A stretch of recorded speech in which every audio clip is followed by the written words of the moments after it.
Hey y'all, grown black folks talk on the climb, story time. A view into a relatively peaceful life. Now, y'all know me online. I was trained in the performance arts, and I am a trained singer. So I know how to make my video presence dramatic, even devastating when I want to. But my life is generally, I lead a quiet and peaceful life. Shout out to the Sir Walter Jones show. Sir Walter Jones pointed out that the correct translation of that verse about pray for those in authority over you that you may live a quiet and peaceful life is actually that you may lead a quiet and peaceful life. And you can see that in the ESV. So when I realized that, I'm like, oh, okay, now I can that explains that. And I want to talk to you about some of the things, believe it or not. When I tell y'all to stop arguing, that's the process that I have followed in my life. I'm speaking from a position of increasing strength. Because most of the times, and the reason I backed up from certain things is that my online persona and my real life were diverging too much. And that wasn't a fit. That was an inconsistency after a while. So I had to back up off of some things for that reason. Generally speaking, I have good relationships with both black men and women. I can count on one hand in a bunch of years, even before COVID, that there was anybody around me that I allowed to be around me that I had to be in constant conflict with. The only real situations like that are work and church. Because when you work in the community, stuff happens. And sometimes you can't get everything resolved. And of course, being who I am, I'll let you run for a long time. I'll let you run for a long time, because what happens is people give you the ammunition. People end up giving you the ammunition you need. But the point I'm trying to make is that I passed the 8-year mark as secretary of the board for the El Beth Arms and Terrace. And at this point, yeah, there's still stuff that goes on. But at this point, we're done with the lawsuits and all the rest of it. And things are settling down. Things are settling into peace. And that generally is the tenor of my life. And I want to talk about the 3 things that go with that. Now, one of them, you can't do anything about it. It was either chosen for you by your parents or it was not. I had good parents, good grandparents, good uncles, good aunts. All upstanding Christian people. Not churched. And that goes with the second thing. These were all people that understood that God is loving, God is kind, God is merciful, but God is also righteous, just, and inflexible about that. Which means that he'll give you time to get it together, but if you don't get it together, guess what? He knows how to fit a chastening. A chastening is not a punishment. A chastening is a unpleasant discipline to get you back on track. He knows how to put out chastening, fit it to you and to the sin to get you back on track. And he also knows how to take you up out of here if you insist on having your own way. And to those that do not know God and the Lord Jesus Christ, it's not a good thing to have God as your enemy for that reason. You talk about his son as if he ain't nothing. Okay. Like Mr. T said a long time ago, I pity the fool, because you're dealing with the ultimate masculine. He will not have himself or his son disrespected indefinitely. But even as a Christian, you have to watch out for that. You can't name the name of Christ and live any way you want. But this is the kind of modeling that I had. So when you have that kind of modeling, you seek peace. You pursue it. You seek love. You seek to enact these things. It's an active point of view. And because this is what I saw, this became my standard for myself as a woman. And this became a standard for how I let people in and out of my world. Since my 20s, if I blocked you out, you gone. I didn't know how to say bless, block, and change the locks. But it took me a lot longer than it takes today. But if I block you out, you're gone. You don't exist anymore. And this is not to say I'm not cordial with people I used to know, but they just know that's as far as it's going to go. But the other thing about this was, and it took me a little bit longer to understand this. Now, you can't choose to be born to a Christian family or a family of serious faith practice. I'm sure the families of serious Buddhists don't have certain problems. The family of certain Muslims don't have certain problems. I'm sure families of serious atheists with good ethical codes don't have certain problems either. You can choose any one of those. So that's number 2. That's up to you. you know I'm going to advise you to be a Christian. But everybody has a right to their own decision on that. But the other thing that you can choose is this. And I'm going to say this 3 times. Once for the Father, once for the Son, and once for the Holy Spirit. And then I'll say it generally. Here it is. I realize now that there is nothing anyone can do for me that God cannot get done through another man, woman, or system. Or if he can't get it done that way, he'll just do it himself. Again, there is nothing any human being can do for me that another human being or a system that human beings have built cannot do for me. And if all human systems fail, he'll do it. I will say it again. I realize that there's nothing that any human being can do for me that another human being or another system built by human beings cannot do for me. And if that cannot be done, then God will do it himself. Now, for those of you who want to put this generally, the world is full of opportunity. Just because you get a no here doesn't mean that all 8 billion human beings and that the systems that these human beings have built are saying no. Side note to the side note, I've talked to y'all about the Hive blockchain. I've talked to y'all about Pro Advertising Platform. When you learn how to be able to get resources for yourself and not have to be begging and answering to and clocking in, it'll change your life. It'll change your life. Okay, now, to get back on track.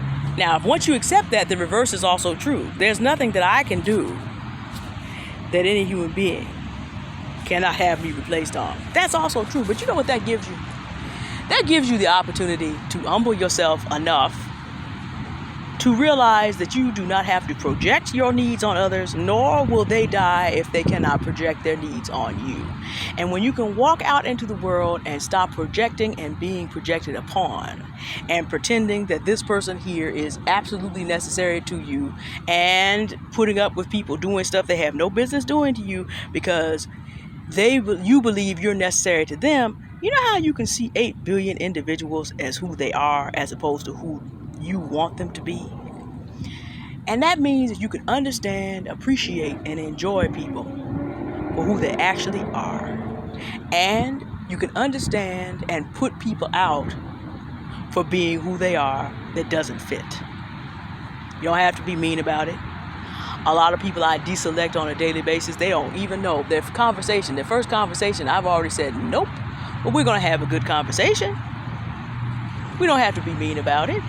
But this is not going to work. We're not going to go any further than this. The other thing about this is the way that you begin to have peace and you can really stop the arguments. I can't go do the community work I do being mad at the black men who are doing it with me. I can't do the work that I do elsewhere from here as a creative, mad at the black men that helped me do it because of what's going on globally. It simply will not work. And on the other side of this, if you listen to black men and their complaints about black women, you also find out something else. They will justify what they do to us. Those who are in the wrong will justify it because they feel like they're being treated again as if they're not a person. If daddy wasn't there, granddaddy wasn't there, uncle weren't there, and there are young men going through this, there's no male network at all except in the streets. So we want him to be a knight in shining bronze armor, and they have never had that experience with their own fathers, uncles, grandfathers. And then he goes to schools for 18 years where no one sees him as a person because he never sees himself. You know, you don't know who Wentworth Cheswell is. You won't know who Eugene Goodman is in a year. Because those stories are not told. So then if this man gets up to being 6 feet tall, 6-pack, 6-figure, he knows that these women are not seeing him.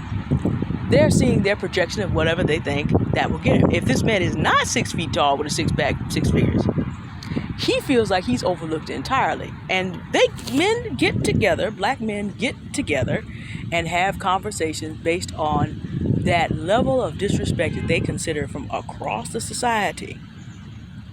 And then they project that on us.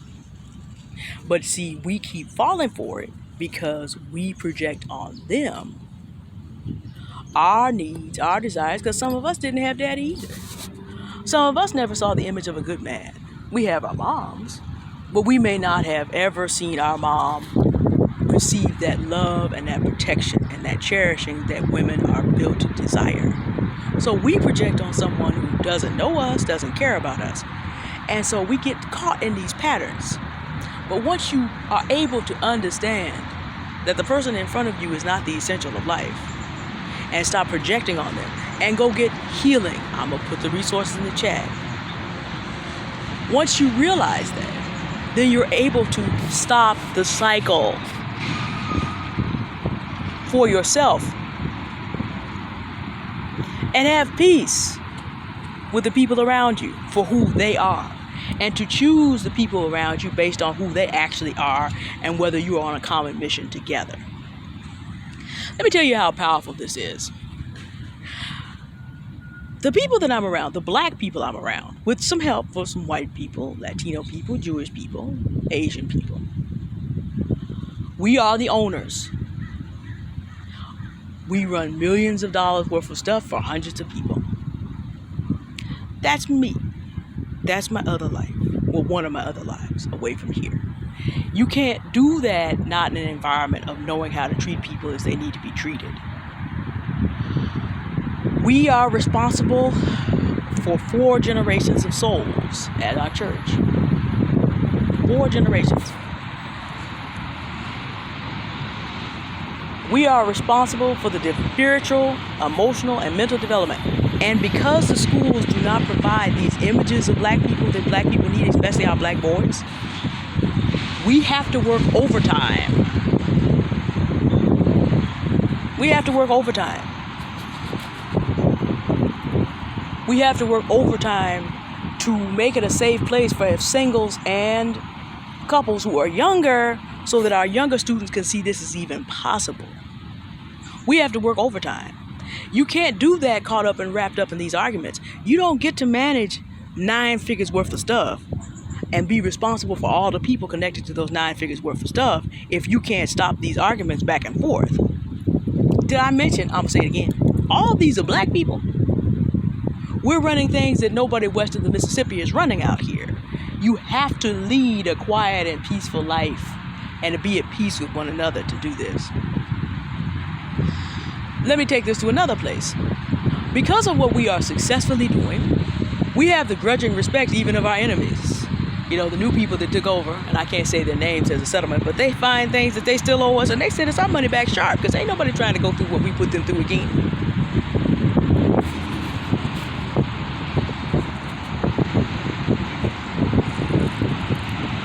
Let's just go here. Some folks told us to come through by the back door and found out the United States Colored Troops have some offspring. They ain't trying to go through that again. No more than the Confederacy ever recovered from getting its head handed to them at Fort Wagner by the United States Colored Troops. Ain't nobody trying to do that again, if you have any sense. So there's that. We have the grudging respect of a city that is very much not pleased with black people being on the climb and the way we are, because they've tried to gentrify us out of here since 1947. Big deal. We found out they're still mad because when we had our 50th anniversary, the city officials did not show up, but the state senator did. And that let us know we about to move on up a little higher, because we have the admiration of the state that is now looking at us as this is the model for what everybody need to be doing. Guess what that also means?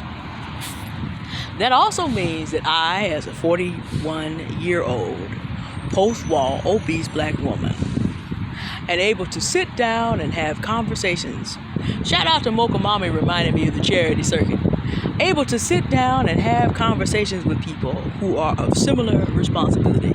And some of those people will be men. Not everybody is looking to marry the generation of their daughters at 18 to 25. The stats on marriage show that. So guess what? By leading a quiet and peaceful life and doing the responsibility I'm called to do, I can get into places that the people who have all this nonsense about the wall and about obesity and about worrying about all this stuff constantly and projecting on black women all their frustrations in life, I get access to go to places and talk to people that they couldn't get in except as security guards.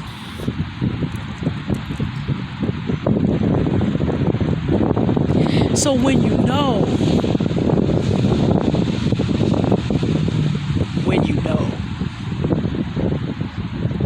you don't have to have arguments with people. You learn how to lead a quiet and peaceful life. I can count on one hand in 41 years of life the black men who are still upset with me. Some of them won't speak to me, and some of them know they can. I can count them on one hand in a lifetime. That's just not the way I live. I can count on one hand also. So we got two hands, and I've still got some fingers to spare. The black women who feel that way. I can be very dramatic because I'm a performing artist. I can get my point across to you with this big voice in a way that you will never forget. But also, in my own space, I can keep it quiet and peaceful and communicate, because this is how my life actually is. And what I want to invite many of you to do, as black women in particular, but black men also. Alicia Renese, the artist, said today, there's room enough in the world for everybody. We don't have to be at war. When you stop being at war, when you stop talking nonsense, when you stop running your life by talking and projecting nonsense, you too can get access to places and people that people who talk nonsense can't step to. It's not like you will forever be on the outside looking in. You can choose to step away from nonsense and step into abundance. And this is what I really want you to understand. You too can lead a quiet and peaceful life. Learn how to do the things you need to do. Learn how to back up off the projection that we often do. Learn how to grow up and stop playing pretend.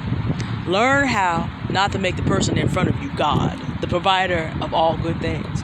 Learn how to stop doing that. And if you can learn how to stop doing that and really begin to see people for who they are and who they are not, then you can begin to live the collaborative lifestyle. You can begin to make the associations that you need to get to where you're actually meant to go. All right. I need to finish my walk.